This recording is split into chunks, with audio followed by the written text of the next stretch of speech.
నమస్తే, welcome to Vikram TV. Srikakulam జిల్లా రాజకీయాల్లో తమదైన ముద్ర వేసిన ధర్మాన సోదరులు పొలిటికల్ రిటైర్మెంట్ గురించి సీరియస్ గా ఆలోచిస్తున్నట్లుగా తెలుస్తుంది. వైసీపీ తరపున పోటీ చేసి ఇద్దరు ఘోరంగా ఓడిపోయారు. వైసీపీ అధికారంలో ఉన్న 5 ఏళ్లలో ఇద్దరు మంత్రులుగా చేశారు. మొదట ధర్మాన కృష్ణదాసు, తరువాత ధర్మాన ప్రసాదరావు మంత్రులుగా చేశారు. ఇద్దరు ఎన్నికల్లో ఘోర పరాజయం పాలయ్యారు. ఈ కారణంతో ఇద్దరు సైలెంట్ అయిపోయారు. వారి నియోజకవర్గాల్లో వైసీపీ కార్యక్రమాలు చేపట్టడం లేదు. జగన్తో సమావేశాల్లోనూ ఎక్కడా కనిపించడం లేదు. అయితే ఎన్నికల్లో అయిష్టంగానే పోటీ చేశారు ధర్మాన ప్రసాదరావు రాజకీయాల్లో కృష్ణదాస్ కంటే సీనియర్. ఆయన 1989లో మొదటిసారి నరసన్నపేట నుంచి ఎమ్మెల్యేగా గెలిచారు. మొత్తంగా 4 సార్లు గెలిచారు. 3 సార్లు మంత్రిగా ఉన్నారు. ఇక రాష్ట్రంలోనే సీనియర్ నేతగా పేరు పొందారు. రాష్ట్ర విభజన తరువాత ఆయన రాజకీయ పైన గందరగోళంగా మారింది. ఆయన కంటే ముందే ఆయన సోదరుడు కృష్ణదాస్ జగన్ వెంట నడిచారు. దాంతో ఆయనకై వైసీపీలో ప్రాధాన్యం లభించింది. ఆ తర్వాత మరో ఆప్షన్ లేకపోవడంతో ధర్మాన కూడా వైసీపీలో చేరారు.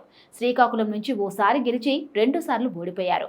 ఇక గత ఎన్నికల్లో మంత్రిగా ఉండి కూడా 50,000 ఓట్ల తేడాతో ఓడిపోవడంతో ఆయన నిరాశకు గురయ్యారు. ఇక వారసుడికి రాజకీయ భవిష్యత్తు కోసం ప్రయత్నం చేశారు.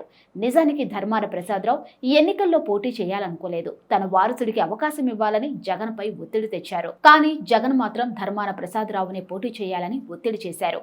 చివరికి పోటీ చేసి పరాజయం పాలయ్యారు. ఎన్నికలకు ముందే తాను పోటీ చేయలేను అన్నానని, జగన్ ఒత్తిడి మేరకే పోటీ చేస్తున్నానని చెప్పుకొచ్చేవారు. ఇది ప్లస్ అయిందో మైనస్ అయిందో కానీ ఓడిపోయిన తర్వాత సైలెంట్ అయిపోయారు. ఇక ధర్మాన కృష్ణదాస్ కూడా తన వారసుని ఎన్నికల్లో నిలబెట్టాలని అనుకున్నారు. కానీ అవకాశం లభించలేదు. టీడీపీ కూటమి భారీ విజయంతో వైసీపీకి ఇక భవిష్యత్తు ఉంటుందా లేదా అన్న అనుమానం సిక్కోలు వైసీపీ నేతల్లో ప్రారంభమైంది.